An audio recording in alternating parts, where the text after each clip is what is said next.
Assalamualaikum warahmatullahi wabarakatuh. Perkenalkan, saya Hikmasari dari Prodi Perbankan Syariah kelas 3B. Adapun video ini membahas tentang konspirasi perekonomian di dunia, yaitu dengan judul Kekuatan Konspirasi Mainkan Ekonomi Pro Rakyat. Adapun tujuan dari pembuatan video ini adalah untuk memenuhi salah satu tugas dari mata kuliah Ekonomi Makro dan Mikro Islam. Sebelum membahas lebih jauh, pasti kita sudah sering mendengar apa itu konspirasi. Namun, apa itu konspirasi biasa mengaburkan kepercayaan publik terkait fakta yang terjadi. Namun, apa sih sebenarnya konspirasi itu? Konspirasi merupakan tindakan yang direncanakan secara rahasia oleh sekelompok orang. Apa itu konspirasi? Bisa berupa kasus pembunuhan, skandal, penculikan, atau serangan. Orang yang melakukan apa itu konspirasi bisa dihukum oleh negara. Konspirasi kerap dikemukakan dalam bentuk cerita-cerita yang membuat penasaran. Cerita-cerita inilah yang dikenal sebagai teori konspirasi. Apa itu konspirasi sangat terkait dengan kemunculan teori konspirasi yang beredar. Di dalam Kamus Besar Indonesia mendefinisikan apa itu konspirasi sebagai persengkokolan atau komplotan. Menurut Kamus Merriam-Webster, konspirasi adalah tindakan bersekongkol biasa. Persekongkolan adalah perjanjian yang dibuat oleh dua pihak atau lebih untuk merencanakan sesuatu. Konspirasi berkaitan dengan sebuah rahasia kesepakatan yang dibuat antara dua atau lebih orang atau kelompok untuk melakukan sesuatu yang buruk atau ilegal yang akan membahayakan orang lain. Nah, jadi sudah tahu kan apa itu konspirasi? Dari pengertian konspirasi tadi, saya mengambil judul pembahasan kali ini yaitu Kekuatan Konspirasi Mainkan Ekonomi Pro Rakyat. Menurut data, sebagai ekonomi terbesar di Asia Tenggara, Indonesia telah berhasil menurunkan tingkat kemiskinan lebih dari setengah dari angka di tahun 1999. Namun hal ini tidak sejalan dengan laporan World Bank pada tahun 2015 yang memberikan peringatan. Sejak tahun 2000, ketimpangan ekonomi di Indonesia meningkat pesat. Pertumbuhan ekonomi yang ada lebih dinikmati oleh 20% penduduk terkaya daripada masyarakat umum lainnya. Dan ini makin terlihat jelas dengan istilah yang kaya semakin kaya dan yang miskin makin miskin dan termiskinkan, masih melekat pada kondisi rakyat Indonesia.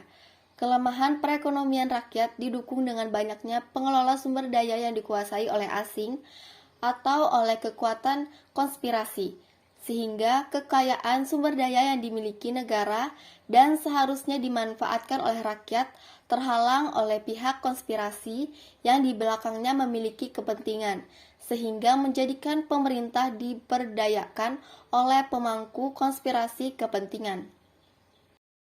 Dalam realitasnya, pembangunan ekonomi kita di setiap proses dan tahap kegiatannya selalu ada ekonomi tukang catut.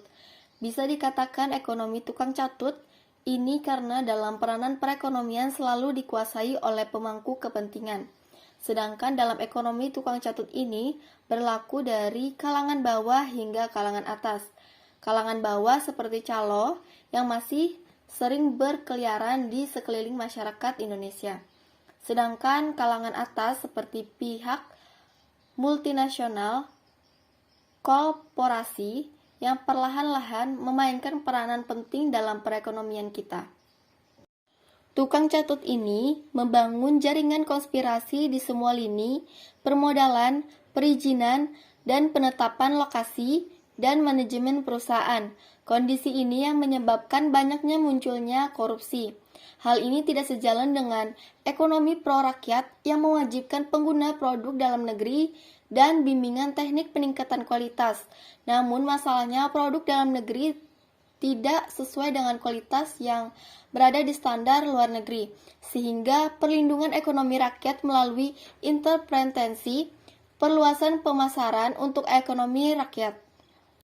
Oleh karena itu, agar perekonomian Indonesia tidak diberdaya oleh konspirasi kepentingan Diharapkan bahwa konspirasi harus dilawan agar negeri-negeri ini tidak tergadaikan. Jikalau ingin membangun pro-rakyat, maka pemerintah harus melawan konspirasi. Dalam mengetaskan perekonomian kemiskinan dan pengangguran, kebijakan konvensional yang bisa mengetaskan perekonomian yaitu ekonomi kapitalis. Dikatakan pro-rakyat jika dilihat dari keterbukaannya dalam lapangan pekerjaan.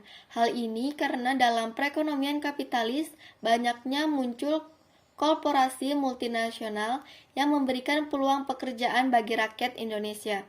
Orang asing memberikan teknologi dengan memberi pekerjaan kepada rakyat. Ini kaitannya dengan memperbanyak regulasi yang pro rakyat. Ini karena pengangguran lebih berbahaya daripada perbudakan. Banyaknya perusahaan asing inilah yang memberikan peluang kepada rakyat yang menganggur. Sama halnya dengan ketimpangan sosial, ini juga memberikan peluang orang kaya memberikan pekerjaan kepada warga kalangan bawah. Perekonomian pro-rakyat seperti megaproyek infrastruktur, pensiun untuk semua rakyat, kredit usaha rakyat atau KUR, subsidi pangan, serta alokasi dana. Megaproyek infrastruktur itu dapat dikatakan pro-rakyat, namun pada titik tertentu, infrastruktur anggaran bisa habis untuk merawat, terlebih kalau ada yang korupsi. Selain itu, pensiun untuk semua rakyat jarang sampai dilakukan agar tidak seperti Yunani yang terpuruk dalam perekonomian. Oleh karena itu, pemerintah harus hati-hati dalam menerapkan pensiun untuk semua rakyat karena ada defisit anggaran pemerintah. Baik, itu saja yang dapat saya sampaikan mengenai kekuatan konspirasi mainkan pro-rakyat.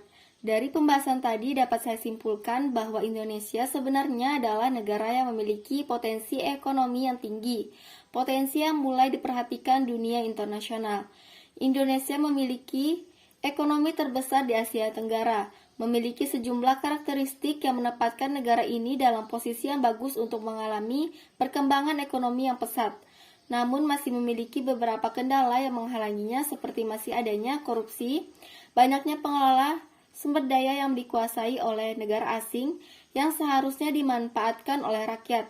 Selain itu, adanya pihak konspirasi yang berada di belakangnya yang memiliki kepentingan. Baiklah, itu saja yang dapat saya sampaikan mengenai kekuatan konspirasi mainkan pro rakyat. Kurang dan lebihnya saya mohon maaf. Wabillahi taufiq wal hidayah. Wassalamualaikum warahmatullahi wabarakatuh.